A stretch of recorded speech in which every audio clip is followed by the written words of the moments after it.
There is a clay tablet housed in the British Museum that most experts in Sumerian studies consider authentic, correctly dated, and accurately translated.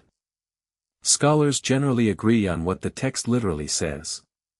Where opinions begin to diverge is in interpreting what the message actually means. The tablet records a speech, a warning delivered by Enki, the Sumerian god associated with wisdom and the deep waters, to an assembly of divine beings. In that speech, he discusses something he believed should remain hidden from human knowledge. After the tablet was catalogued and published in an academic study, it quietly faded into obscurity. What makes the text unusual is the subject of Enki's warning. The danger he tells the council to conceal from humanity is not death. It is not disease, war, famine, or flood, the disasters ancient civilizations often linked to divine punishment. Instead, he is speaking about something entirely different. And once you understand what that thing is, and why Enki considered it dangerous for humans to know, the mythology of the ancient Near East begins to read in a very different way. The stories stop looking like myths and start looking more like policy decisions. The tablet in question is catalogued as K8558 in the Kuyunjik collection of the British Museum. It was recovered from the ruins of Nineveh during the mid-19th century and originally formed part of the vast library of the Assyrian king Ashurbanipal. That library, assembled between 668 and 627 BC, was arguably the most ambitious archive of the ancient world before the Library of Alexandria. Its purpose was deliberate, to gather every important text that could be found and preserve it permanently in clay. K8558 itself appears to be a copy of an older Babylonian source, which in turn seems to have been copied from an even earlier original. Based on its linguistic structure, grammatical patterns, and stylistic features, researchers estimate that the source material may predate what we traditionally define as the Sumerian period. That is the first unusual aspect of the text. It contains grammatical forms that appear older than the era in which it was supposedly composed. What makes Ashurbanipal's library especially relevant here is not merely its age, but the purpose behind its creation. This was not a random collection of administrative documents or everyday records. Instead, it was a carefully curated repository of what the Assyrians considered valuable knowledge. Its contents included cosmological writings, medical texts, astronomical observations, mythological cycles, ritual instructions, and a special category of writings described as difficult, texts regarded as either highly technical or intentionally obscure. K8558 belonged to that final category. These difficult texts were not banned or hidden away. On the contrary, they were copied and preserved with exceptional care. However, they were also recognized as writings that required interpretation, texts that a literate scribe could not simply read and immediately understand. K8558 was considered one of those texts. When Austin Henry Layard's excavations began uncovering the library during the 1840s, this particular tablet emerged from a specific chamber that archaeologists now recognize as separate from the general archive. In other words, it was part of a collection within the collection. That detail matters because it suggests that someone in Nineveh, more than 2,500 years ago, intentionally decided where this text belonged and treated it differently from ordinary records. Before continuing, there is something new to mention. For the first time, a second document is available. It is titled The Warning of Enki and contains the complete text of what Enki reportedly told the council, including the 7 things he said should never fall into human hands. You can find it through the link below or by scanning the QR code on the screen. Now, back to the tablet itself. The artifact is roughly the size of a human hand.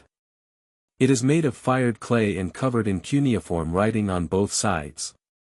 The front face contains what appears to be a conventional mythological invocation, the kind of introductory formula commonly found in hundreds of Sumerian and Akkadian texts. The reverse side, however, is something entirely different. There, the text presents a structured and highly specific warning spoken by Enki to a named council. The speech addresses a particular situation involving a particular category of knowledge. Allowing for variations in transliteration, the surviving passage can be summarized as follows. Enki addresses the assembly of the great gods and explains that something has been given to the black-headed people, the Sumerian term for humanity. Specifically, they have been given a way to sense something within themselves. According to Enki, this was never part of the original plan.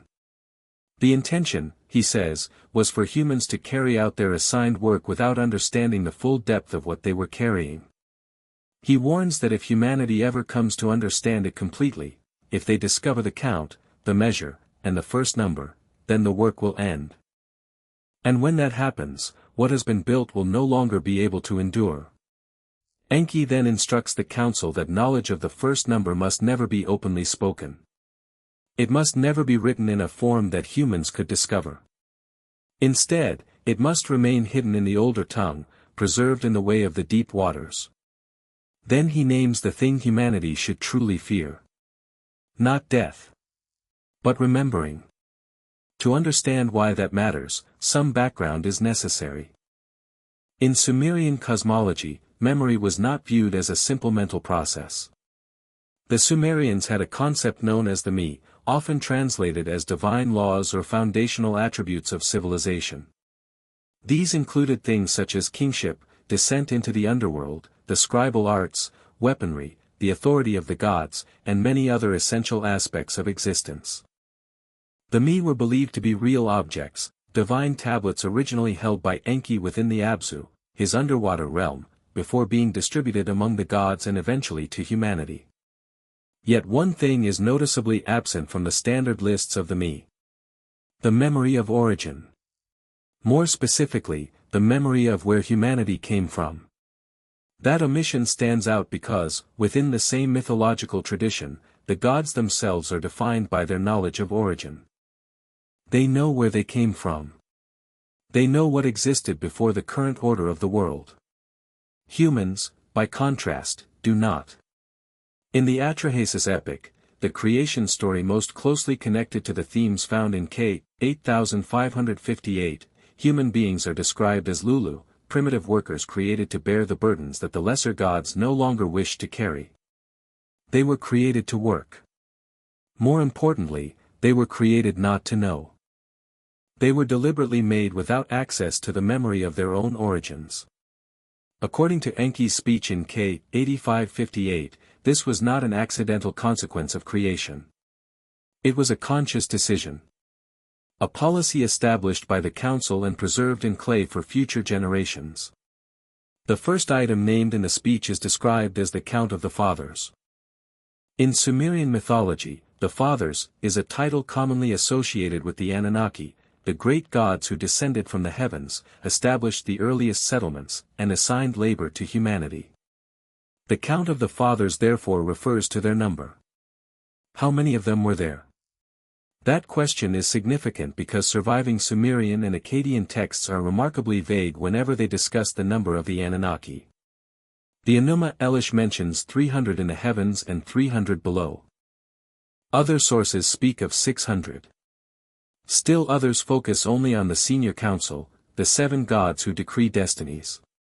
K. 8558 appears to imply that the true number was known, specific, and considered dangerous information. Why would that be? Because if humans knew the exact number of the Anunnaki and compared it with what they observed around them, they might realize that something was missing, something had ended, or perhaps something had never been as vast as they had been told. The second item is called the measure of the work. Within the mythological framework, the work refers to the labor assigned to humanity by the Anunnaki, digging irrigation canals, cultivating fields, and constructing temples. Most modern interpretations treat these stories as symbolic descriptions of the agricultural revolution. However, Enki's speech does not present the concept as a metaphor. He states that humans must never learn the measure of the work because, if they calculate it, if they compare what has been taken from them to what they have been promised in return, the agreement itself will collapse. The term translated as agreement comes from Sumerian legal language and refers to a binding contract between parties. In other words, Enki is describing a transaction. Humanity is one of the participants in that transaction. And if people ever understood its true terms, he suggests they would reject it. The third item is where the tablet becomes especially strange. It is called the first number. Not a first number. The first number. The phrase appears as a proper designation rather than a general description. Enki insists that it must never be spoken in any human language and must never be inscribed in any writing system humans could learn to read. Instead, it must remain hidden in the way of the deep waters, within the Abzu itself, the subterranean freshwater ocean associated with Enki and the storage place of the Mi tablets. In other words, the first number is treated as something important enough to be preserved alongside the foundational laws of civilization. And Enki makes it clear that humanity must never discover it. The fourth item is known as the origin name. Not simply a name. The origin name. In Sumerian thought, names revealed the true nature of a thing. A name described what something was and where it came from. Enki tells the council that humanity's origin name must be protected. Not because it is false. Not because learning it would directly harm people. But because knowing it would alter the agreement. That statement implies that the name humans currently possess is not their original designation. Instead, it is a practical name, a functional label assigned for the purposes of the existing arrangement. The true origin name, whatever it may be, means something very different. The fifth item is referred to as the place before the land. In Sumerian texts, the land generally refers to Mesopotamia itself. The place before the land would therefore be wherever humanity, or perhaps the Anunnaki, existed before the settlements along the Tigris and Euphrates. The tablet never identifies this location. It merely states that it must not be spoken of. Yet the implication is difficult to ignore. If there truly was a place before the land, and if the council knew what it was while preventing humans from learning it, then the idea carries major implications for how Sumerian origins are interpreted. The sixth item is called the Count of the Risings. In Sumerian literature, risings usually refer to celestial events, the rising of stars, planets, or the sun. The count therefore appears to be some form of astronomical record or cycle count. Enki says that humans must never know this number because, if they do, they will understand how long. How long what? How long they have been here. How long the present arrangement has existed. How long the cycle itself has been running. All of those interpretations remain possible. What is clear is that the number carried immense significance and that understanding it would fundamentally alter humanity's view of its own situation. The seventh and final item is different from all the others. The first six are described as things that should never be known. The seventh is described as something that must never be remembered. Enki explains that the other six can be hidden because they exist outside humanity and can therefore be kept beyond human reach. The warning of Enki, continued. But according to Enki, the seventh thing is different. Unlike the others, it does not exist outside humanity. He explains that it is already present within them. The challenge is not preventing people from learning something new. The challenge is preventing something old from coming back. It is not knowledge that must be blocked from entering human awareness. It is memory that must be stopped from returning. And according to the tablet, that is the thing humanity should truly fear. Not death. Not punishment. Not divine wrath. But the restoration of that forgotten memory. The reason is what has made many scholars uncomfortable. Enki states that if this memory ever returns, humans will no longer need the council. Before moving further into the prohibitions, it is worth pausing for a moment. What you have just heard only makes sense when viewed alongside everything Enki says earlier in the speech. The sequence of all 7 prohibitions, along with their exact wording, appears in the warning of Enki, available through the link below and the QR code currently on the screen. The broader context for this speech is what scholars commonly refer to as the Anunnaki labor crisis. This is not a fringe theory or an obscure interpretation. It is the mainstream academic explanation for why texts such as the Atrahasis epic, the Aridogenesis, and several Sumerian flood traditions describe the creation of humanity as the solution to a specific problem. That problem was labor. Across multiple surviving versions, the story follows roughly the same pattern. The Anunnaki, the great gods, had assigned the maintenance of the world to a lower class of divine beings known as the Igigi. For centuries, the Igigi carried out that work. Eventually, they rebelled. They destroyed their tools, gathered at the gates of Enlil's compound, and refused to continue their labor. Faced with the crisis, the great gods assembled to determine a solution. The proposal came from Enki, not Enlil, who is more commonly associated with governing human affairs. Enki's solution was to create a replacement workforce. These new workers would become the black-headed people, humanity. Fashioned from clay and infused with divine material, they were designed to assume the burden the Igigi had rejected. This is not an unconventional interpretation. It is directly reflected in the surviving texts. What K. 8558 contributes to the story is something different. It reveals the political debate that appears to have surrounded humanity's creation. According to Enki's speech, the decision was not unanimously supported. There was disagreement within the council.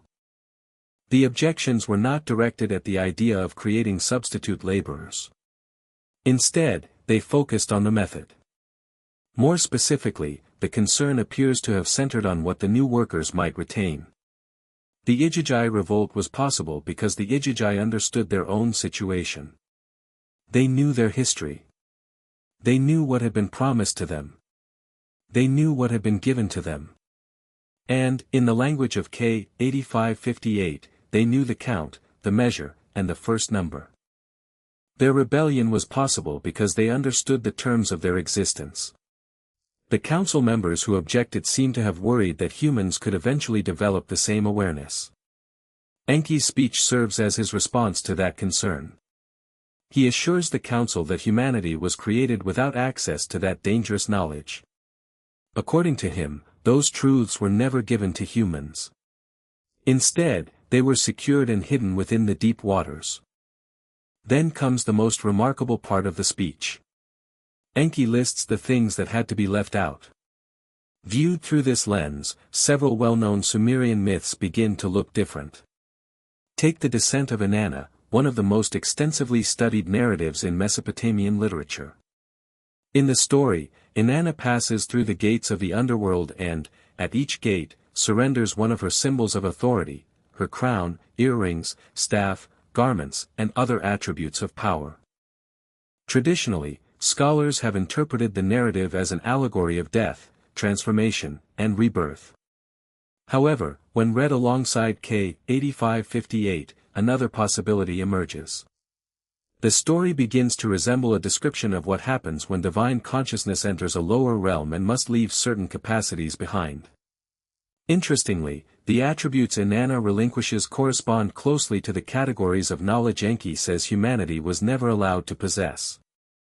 The parallels are difficult to ignore. A similar shift occurs when examining the Aridogenesis, the Sumerian flood narrative that predates the biblical flood story by roughly 1,000 years. In the Sumerian account, the flood is not triggered by human wickedness. Instead, the stated reason is human noise. Humanity has become too numerous and too loud. As a result, Enlil decides their numbers must be reduced. Yet the word translated as noise is not simply a reference to random sound. It is associated with the sound of discussion, deliberation, and collective thought. Viewed through the framework of K. 8558, that detail takes on a different significance.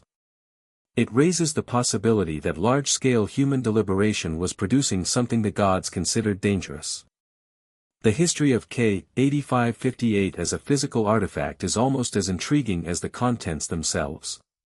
The tablet first entered the academic record as part of the Kuyunjik collection during the 1850s.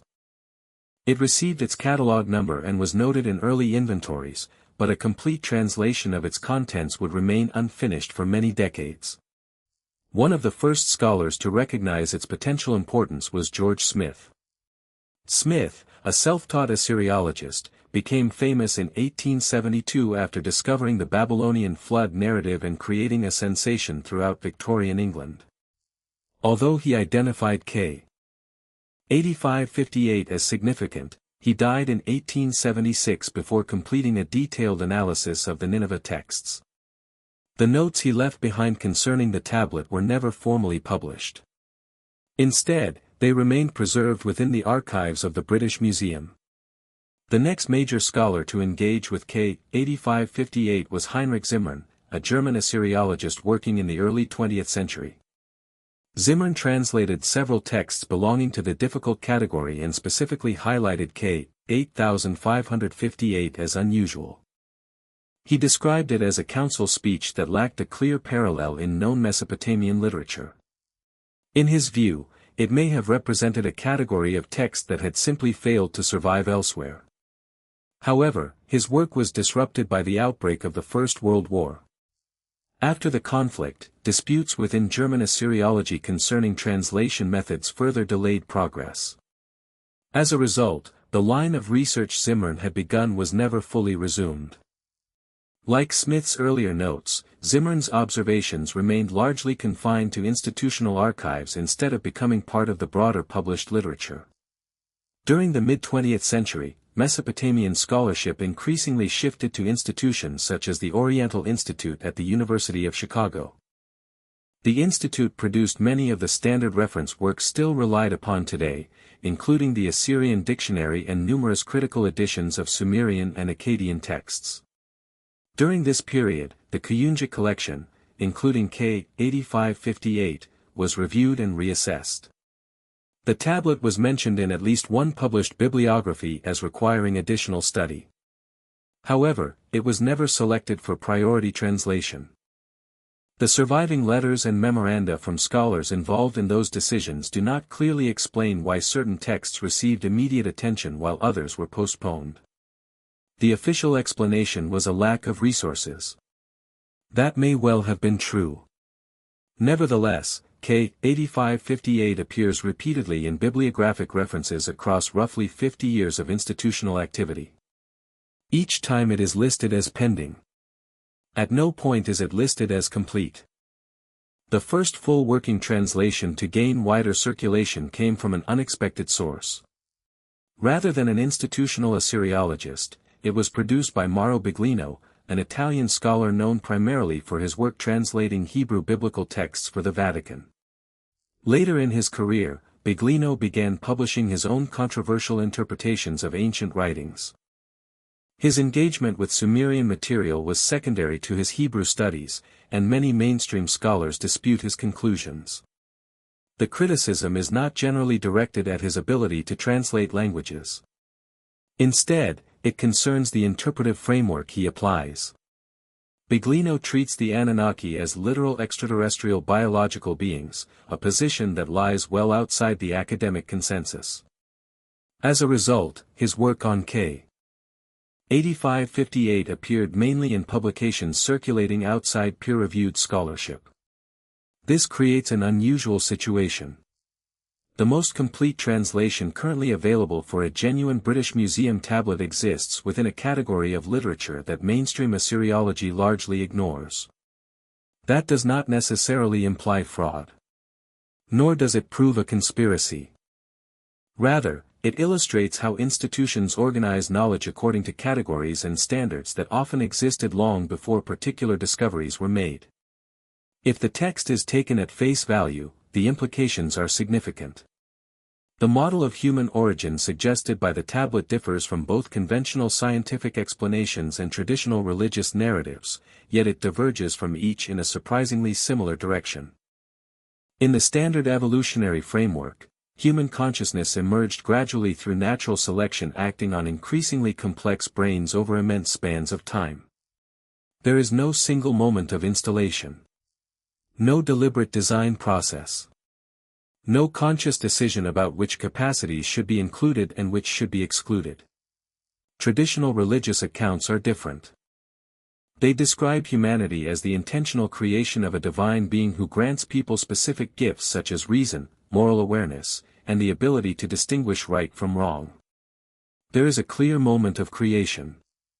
But in that model, the capacities given to humanity are bestowed by a creator who intends their well-being. K. 8558 presents a radically different possibility.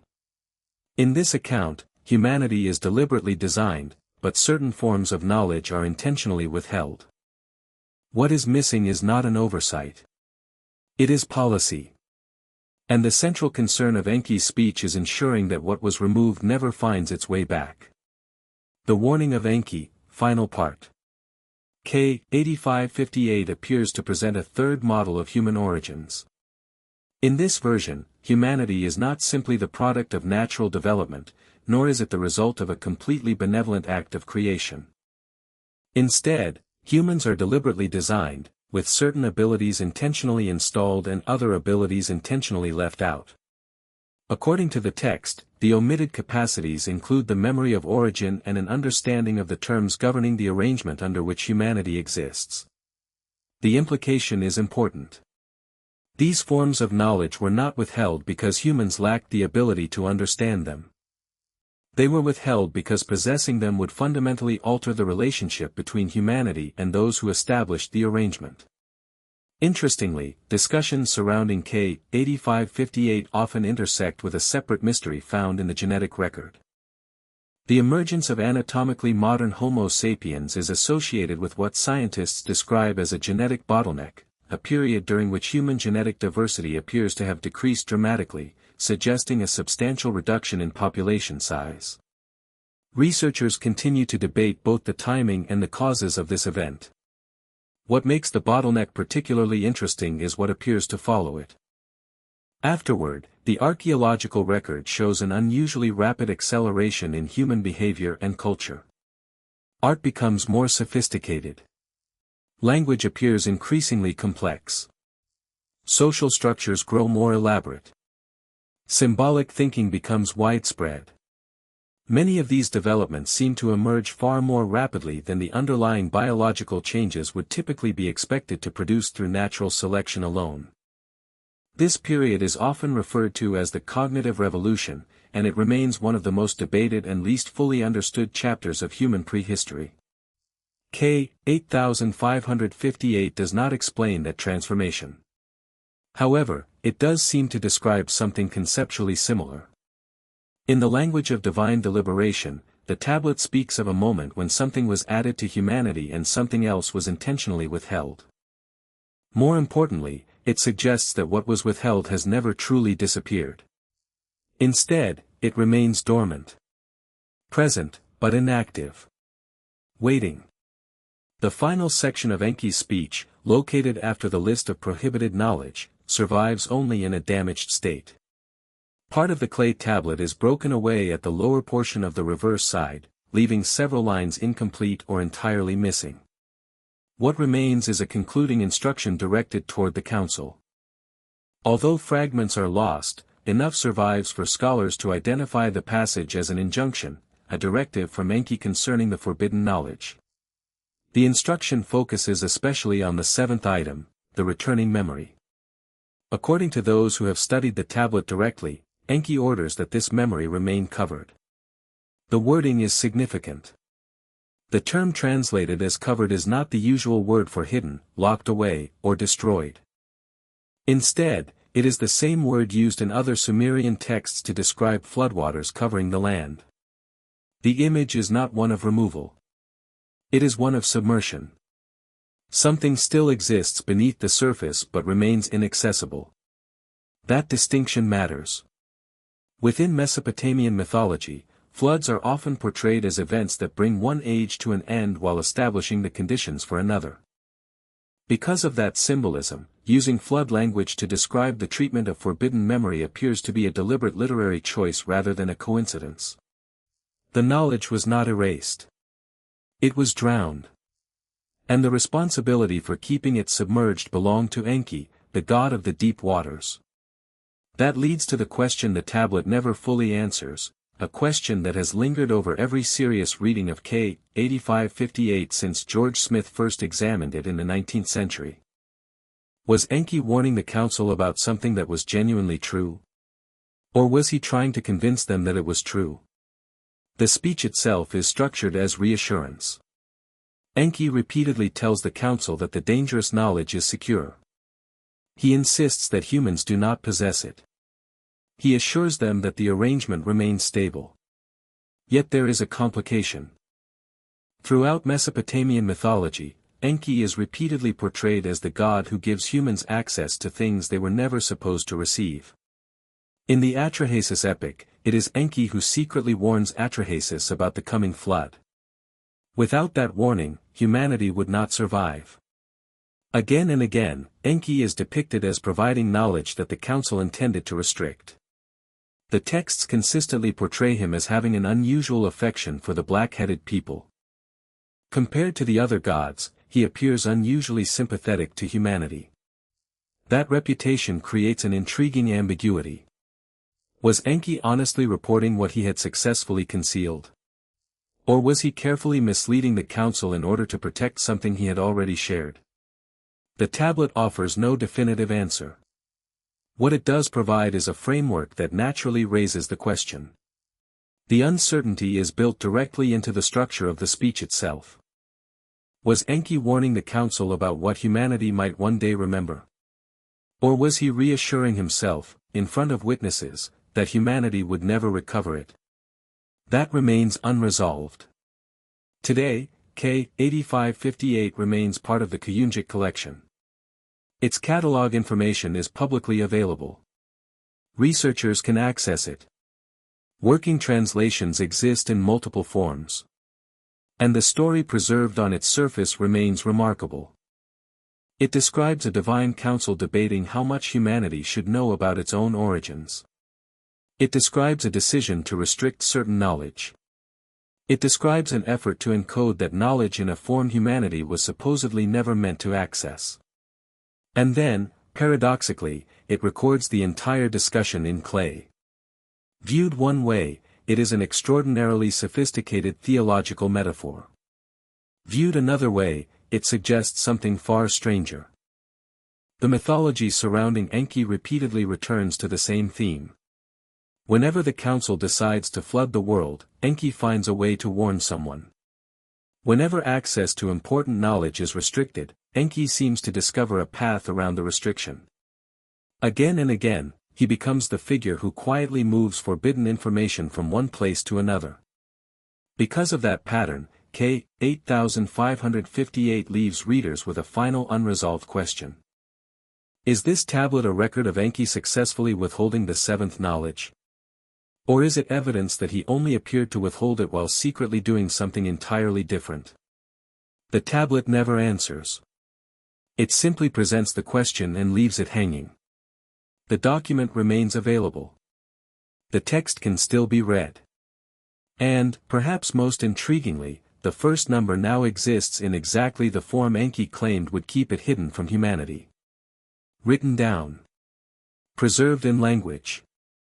And available to anyone willing to learn how to read it. And if the memory was truly meant to remain buried beneath the surface, then perhaps the fact that you're hearing this story today is more significant than it seems. What do you think?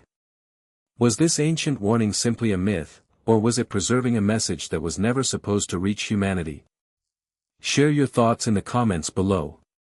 And if you found this story fascinating, don't keep it to yourself. Share this video with someone who loves ancient mysteries, lost civilizations, and unexplained historical discoveries. The more people who see it, the more perspectives we can bring to this centuries-old puzzle. Because some stories are meant to be forgotten. And others refuse to stay buried. Thanks for watching, and I'll see you in the next video.